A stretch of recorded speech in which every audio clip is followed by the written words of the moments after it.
Həm əski, həm latın əlifbası ilə yazılmış mətni görmək olur bu abidənin üzərində.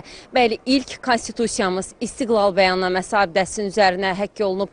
Həmçinin o tarixi anın baş verdiyi məkandayıq İstiqlaliyyət küçəsində, belə ki, İstiqlaliyyət küçəsində yerləşən indiki Əlyazmalar İnstitutunda 1918-ci ildə İstiqlal Bəyannaməsinin möhürlənməsi baş tutmuşdu.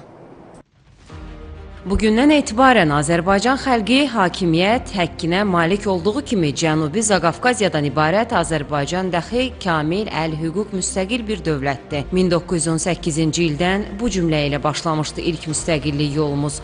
Amma İstiqlal Bəyannaməsi cəmi 23 ay yaşasa da tarixə müstəqillik izlərimizin ilkin addımları oldu. Müstəqil və suveren Azərbaycan Respublikası illər sonra öz ədalətinə qovuşdu. Ümummilli lider Heydər Əliyevin rəhbərliyi və referendum yolu ilə 1995-ci ildə konstitusiyamız rəsmi qəbul edildi.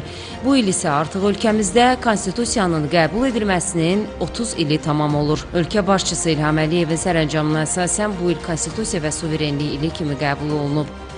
Konstitusiyamız 12 fəsildən 158 maddədən ibarət bir sənəddir. Azərbaycan Respublikasının konstitusiyası özündə bütün qeyd etdiyim kimi müasir tələblərin çağırışlarına cavab verən əsas hüquqi sənədimizdir və özündə həm qanunvericilik sisteminin, eləcə də məhkəmə sisteminin və icra hakimiyyətinin bölgüsünü həyata keçirir.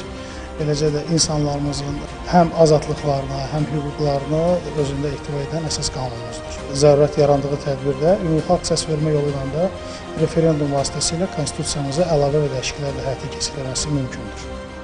Ölkənin əsas qanununun hüquqi müstəvidə transformasiyasına və inkişafına nəzər yetirəndə 2002, 2009, 2016-cı illərdəki dəyişikliklərin labüd olduğunu görürük. Vətən müharibəsində qazanılan tarixi zəfərimiz isə konstitusiyamızın tələblərinin yerinə yetirilməsinin mənəvi nəticəsidir. Yeni geosiyasi reallıq formalaşdırılmışdır. Müzəffər Ali Başkomandant və rəşadətli ordumuz tərəfindən düşünürəm ki, qarşıdakı dövrdə hüquqi zəmində müvafiq addımlar da konstitusiya dəyişikliklərlə bağlı atıla bilər və hazırki konstitusiya həm də zəfər konstitusiyası kimi qiymətləndiriləcəkdir. Bu konstitusiya dəyişiklikləri əlbəttə ki, uzun müddətə hesablanacaq. Bəli, biz 44 günlük müharibədə igidlərimizin qanı, canı bahasına qazandığımız qələbəmizlə Azərbaycanın ərazi bütövlüyünün bərpasına, konstitusiyamızın ölkəmizin bütün ərazisində tətbiqinə nail olduq. Dünyaya səs salan bu zəfərimiz sayəsində 30 ilə yaxın müddətdən sonra beynəlxalq hüququn prinsip və tələbləri yerinə yetirildi.